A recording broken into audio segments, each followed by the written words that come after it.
Short of time, I wouldn't take much of your time. And me and Nuno faced this yesterday also. So we are again down to counting the seconds and the milliseconds for finishing our presentation. So I won't blame anyone, but let's move on. Okay. Okay. Basically, I come from India, and just like it's been repeated, we are not oil-producing country. We import most of our energy, and most of our electricity right now is generated with coal, as much as 60%. So it's a very polluting source of energy. Plus, we are paying US dollars for it, which is again having an impact on our balance of payments.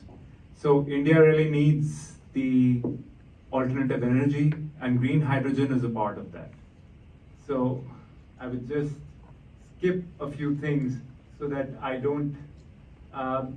Basically, our energy needs are growing at 20%. Thus, we really need to find all the ways of producing more energy and relying less and less on fossil fuels. Otherwise, we're already a gas chamber. We're gonna become a bigger one. We're gonna have more litigation on the environment front. So. Green hydrogen, as everyone said, they've explained what the colors are, so I won't go into that. As far as solar energy is concerned, China is taking such a big leap over the rest of the world that all of us are actually way behind them.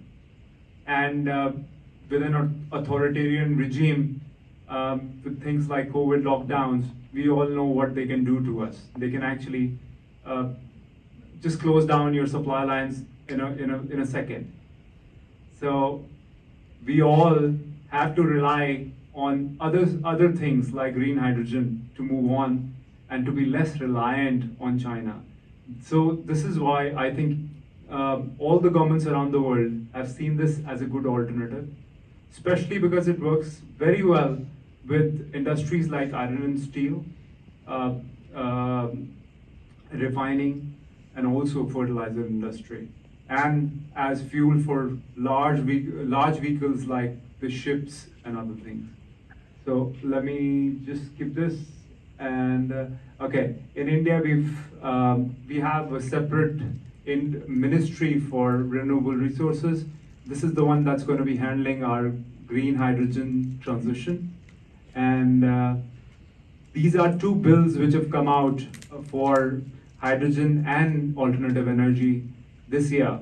So these are things which would be of interest to you, but I would just try to just go through them in a rush because I don't want Nuno to just look at me again. So the thing is that we have carbon goals too, and the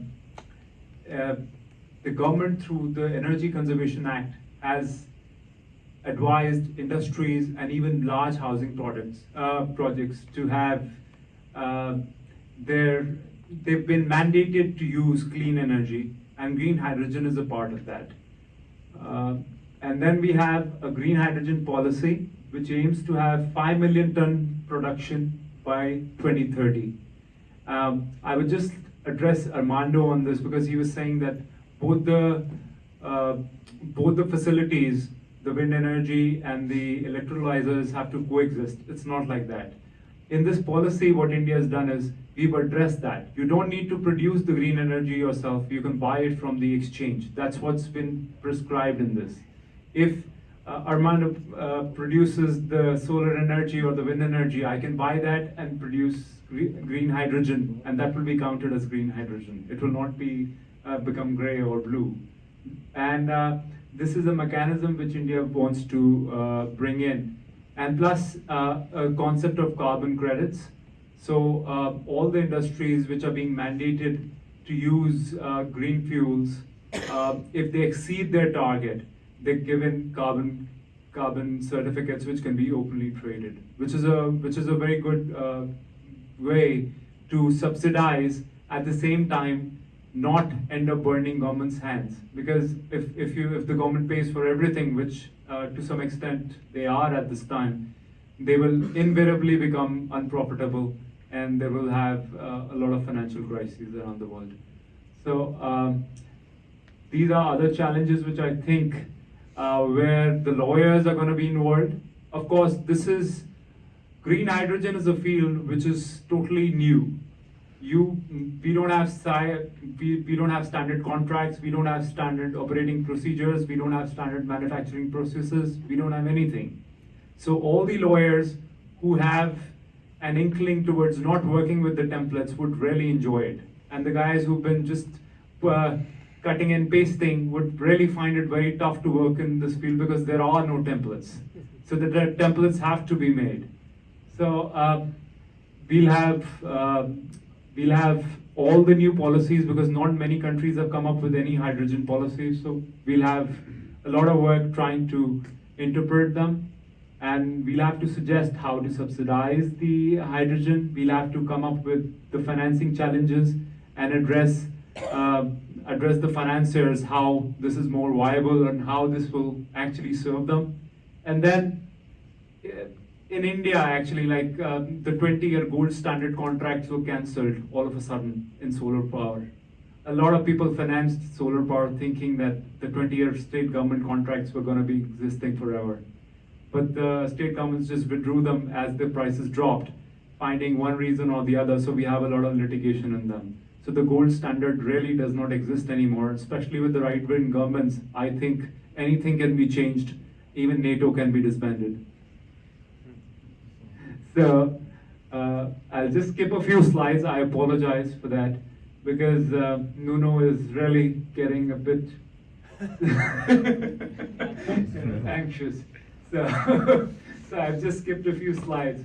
Now this is the way we are subsidizing the green hydrogen, and I'm addressing it from a lawyer's point of view because all these are things which might be challenged in courts of law and things which we will have to put in the contract. And of course, if we are doing a due diligence, we'll have to look into all of them. So I'll just address them. You can just have a production-linked incentive scheme. This has worked very well in India. Actually, for everything which they want you to produce en masse, they give you cheap land, they reduce the taxes, and they link everything to production, and that's how they subsidize it. They've succeeded very well with solar panels and solar energy production. Our costs have come down to 25 cents a unit, which is very, very cheap, I think. Like, I don't know if any other country has that kind of cost benefit. But solar energy in India, because of the PLI scheme, has really prospered. It's reached the scale, and we are at 25 cents a unit. So this is one way which we can use to make green hydrogen more popular. And it can become more viable even for the bankers because this won't have the 20-year gold standard contract which the state governments have already cancelled once. So it's gonna it's gonna be more lucrative. So then you have the feed-in tariffs. These are the PPAs which I was talking about. A lot of the states cancelled these PPAs midway, thinking that they were not profitable for them. So they found some faults with the contracts or the producers and they just canceled them. Then you have feed-in premiums. I'm sorry I'm rushing all this because I don't think we have that much time. We have feed-in premiums. Basically, the energy producers, the green energy producers or the green hydrogen producers sell the hydrogen at market price, and then the government offers them a premium. This is a way to subsidize the green hydrogen production. And then auction, this is a way which Netherlands has used.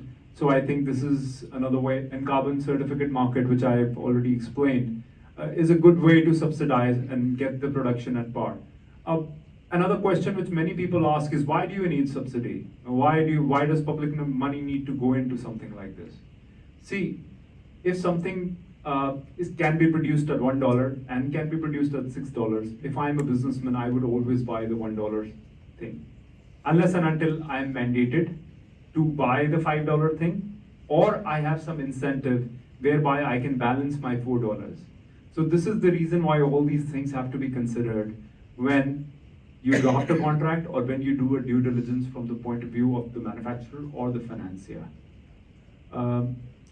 Then I'll just rush through this also. Uh,